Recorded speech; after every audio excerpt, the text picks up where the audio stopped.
What is up, everyone? David Shapiro here, and we are working on science.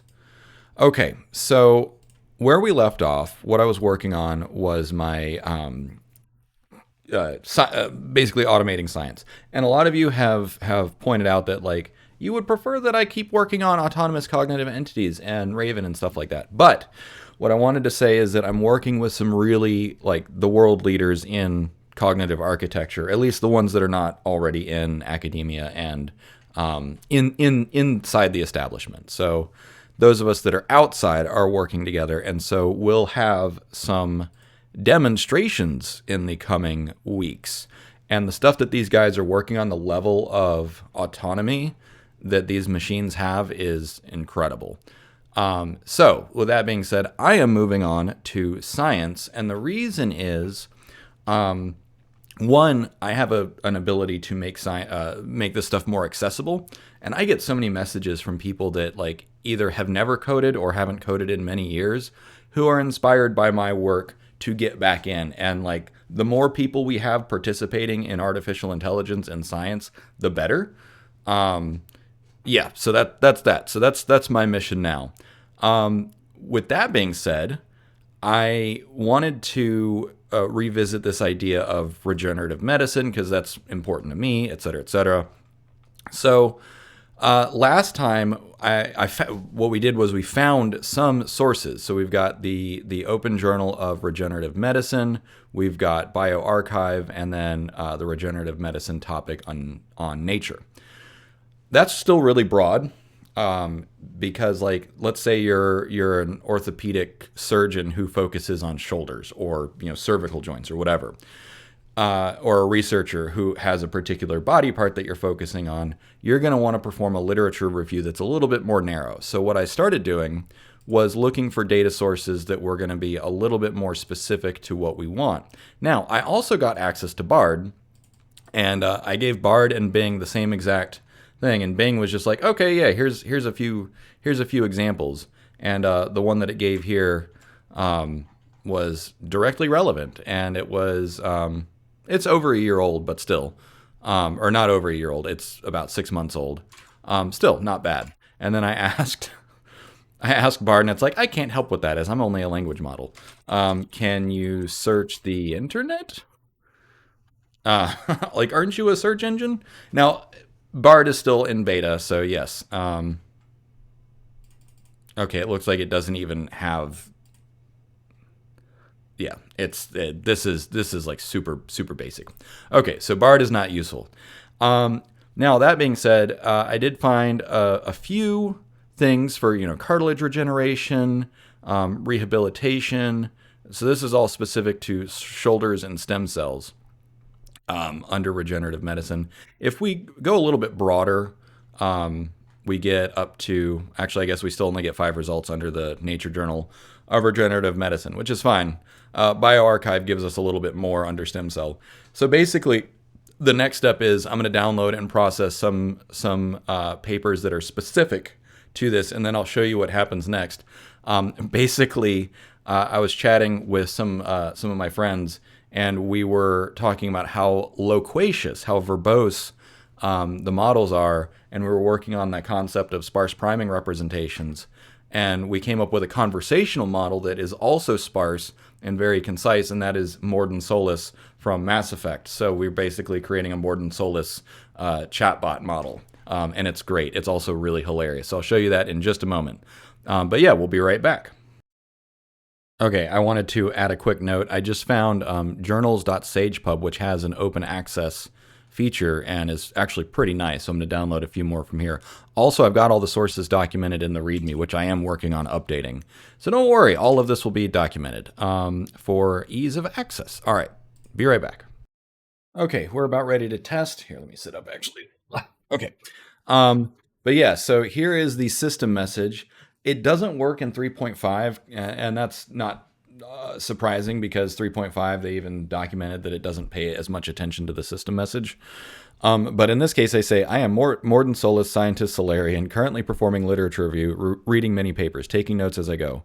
User assisting by submitting research pages incrementally. Will respond with salient notes, hypotheses, possible research questions, suspected gaps in scientific literature, and so on, whatever is most relevant. Important note, responses will be recorded by user to review later. Responses must include sufficient context to understand. Goal always same, advance science, solve problems, help people. Response should follow same linguistic pattern, focus on word economy, convey much without superfluous words, avoid missing important details.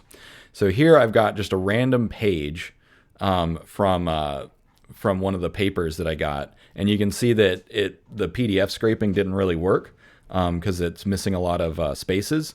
So let me just show you how good this is. It's a little bit slow because it's GPT-4, but yeah. So it fixes the spelling and stuff, and so on. And it's basically just summarizing it as it goes. Let's see, post-operative rehabilitation, immobilization for 4 weeks. So there you go. Not only is it re-summarizing it, but it's like cleaning it up, and it's posing a research question. So if we go back to the file and then add the next page to the chat, basically I'm having Chat GPT-4 read it and restate it as it goes, and it will accumulate more and more insights. And what I'm going to do with the script, and I'll show you the script in a second, is actually record this output alongside the pages. But I'm showing you, oh, come on. There we go. Statistical analysis performing SPS statistics, paired t-test, et cetera, et cetera. So you can see that it goes pretty quickly. Results basically restates the results pretty quickly. Also nice and clean. Possible research questions, factors. There you go. So there we have it. It's ready to go. Now, with 17 papers and quite a bit of text, it's probably going to be prohibitively expensive. Yeah, because you see this is 2.5 million lines of text. So I'm probably not going to have it read the entire thing, because this. Let me see how long this original one is. 2023-01-16, 5222-18v1. So that was this one that I've. Wait, no, that's the JSON. I need the text. Let's see. 121 kilobytes. So the number of new pages that shows up here. Oh, it's got it at the end. So it's only 50 pages. So this will be a little bit expensive, but we'll see. Also, one thing that I can probably work to exclude is all the citations. But maybe that's not actually a bad thing to include. But yeah, so let's run the script. Let me show you the script real quick. So read papers. It's super straightforward. I've got the same Chat GPT completion. We've got GPT-4. I set the temperature to 0. It'll save it all out. Let's see. And then here for file in OS lister papers _ JSON. If file ends with JSON, file path join. Load the file, and then 4 page in data pages, which is what you can see here. So original file name, pages, and then there's the embedding page number and text. So they are in order. So basically it'll be reading each page one at a time and kind of thinking as it goes. So this is a very simple cognitive architecture that will basically just pretend to be a research scientist reading papers as it goes, kind of jotting down notes. We could probably do a little bit more concise, but it's doing a good job of summarizing the most salient details. And that's probably as far as I'll get today. And then it appends it all, so on and so forth. And then up here, basically what I do is I'll try and do the output. But if it is too long, then I'll just remove the oldest message. So let's see what happens with this. All right, so clear screen, zoom in a little so you can see it. Python step 3, read papers. And let's see how it goes. So because I'm not using the streaming API, we're only going to see the output once Morden is done. And then I'll let this run, at least for a little bit. Because GPT-4 is so expensive, I probably won't do all 17 pages. Let's see. So we're only at 28 cents right now. So we'll see about how expensive they are per run. There we go. Objective, methods, results, conclusion. Okay, cool. So just restates it very, very succinctly. We'll watch it a couple more times. You're probably watching on 2x anyways. So, and actually some of you watch on 3x. I don't know how you understand me if you watch that fast. But yeah, so while that's running, let's see. Do a quick refresh. It takes what, like 5 minutes to update? So we'll see.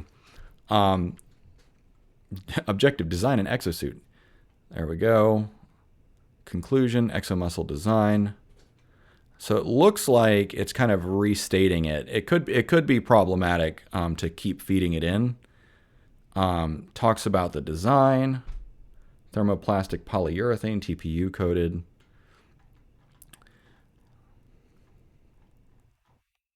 And also we should have the chat logs here. Okay, so the chat logs are just saving the whole thing. I guess what I should do is also save the user input. But let's see.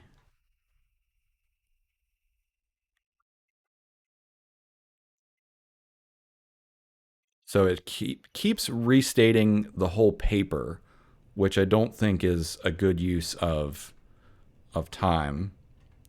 All right.